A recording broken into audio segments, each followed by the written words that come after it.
what's up? It's Dree. If you didn't already know, I am an aspiring tattoo artist, and part of my journey so far this past winter, I saved up a bunch of money so that this spring I could go get a bunch of tattoos. So now that you're caught up, we can dive into my latest experience. I went and got this little toad guy, and I wanted to talk about it. He's so cute. For anyone wondering, I got him at I Love You Tattoo, and it was done by Corey Hand. He's been perfecting his craft for like 20 years, and he's so good at it. Obviously, it's like a really awkward spot, and so I had to just lay on the massage bed on my stomach and have my arm out. So it was really comfy, just like chill, and he was very conversational. He was very inquisitive and was asking me lots of questions. Kind of started out with, so what do you do for a living, kind of thing. What are, just trying to catch a vibe. Who am I, And so I was telling him how like I am in pizza, but only part-time. I'm a mom. And also I've been working on my art because actually this tattooing is what I want to do and what I want to get into. And so that opened the door for that whole conversation of advice and that kind of thing. So one of the questions that he asked me was, what are you doing other than just drawing to try to find your spot in this city, as a tattoo artist? I thought that was a really good question. I've not been asked that before.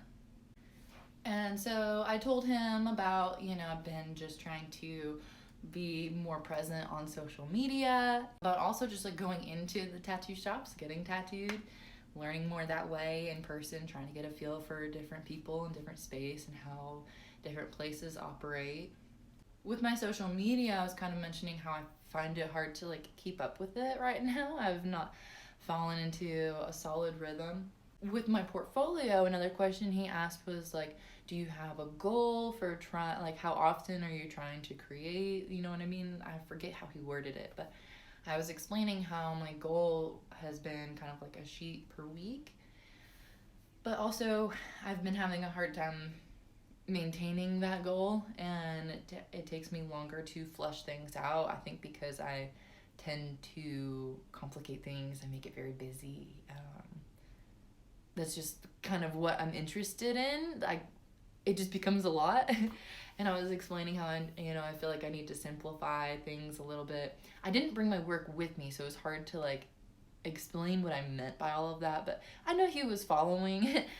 And so I told him, I was like, I'm gonna have to bring in my work sometime so you can give me an actual critique. He was like, yeah, please do. But going back to not really being able to keep up, he was explaining that, well, there is a certain amount of suffering that comes with being an artist, and that's just part of it. And are you able to keep up with the amount of work that's going to be needed when you are maybe an apprentice?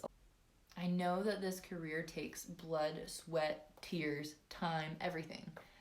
And that was a good reminder of like, are you ready for that? Are you prepared for that? Because you're gonna have to be. I asked a question about like, what kind of things do you like to see in people's portfolios? What is something that I should keep working on? Like the last advice I got was to simplify and work on just normal stuff that everybody gets, like little symbols or like wolves and roses. What's your advice on things that I should keep working on?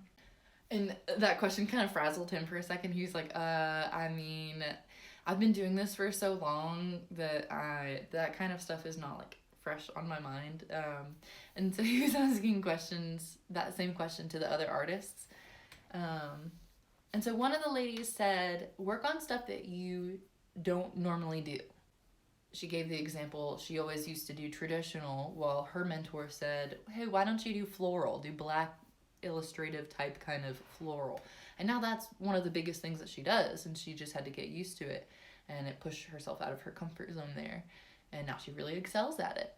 And another artist, I think he was the apprentice there right now, and he said, ask for critiques, not an apprenticeship, and get tattooed. And so I was like, all right, word. Dude, oh my gosh, I felt so bad because at the end, I almost walked out on all of them in the middle of a conversation. Really, my main artist was speaking, and he was speaking to me, but I really thought he was talking to another artist who is just right across from us in like this open booth style kind of thing. She was working on her client, and every now and again, they would kind of chit chat and ask each other questions and things like that. And so I really swear I thought he was talking to this other girl. But no, he was telling me, like, hey, if you keep an eye out, watch out for Thursday nights because we have like a drawing night and we usually post online about when we're having them. So check that out and feel free to come and draw with us. It's really cool. And so I realized, like, halfway through his sentence, I was like trying to get past these other people and they were like looking at me funny. And I realized, I'm like, oh, gosh, I'm embarrassing myself right now.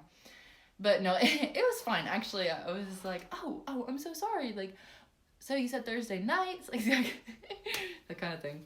And they were like, yeah. And the one apprentice guy was like, what's your name again? And I told him, I like to go by Tree.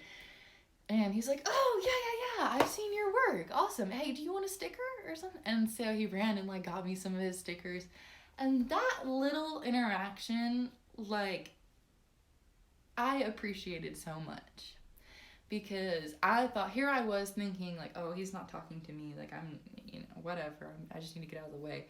And, no, he was addressing me. And not only that, the other artist went and like made sure to welcome me and like I felt like a part of it after that interaction where he's like, oh yeah, I've seen your work, blah blah blah, you should come join us, be a part of, make art with us. There's this one lady who just sits there and does macrame, like it's cool, join the vibe. So I really appreciated that. But yeah, that's where I'm at right now and I just wanted to share. Thanks for listening and I'll keep you updated. Peace.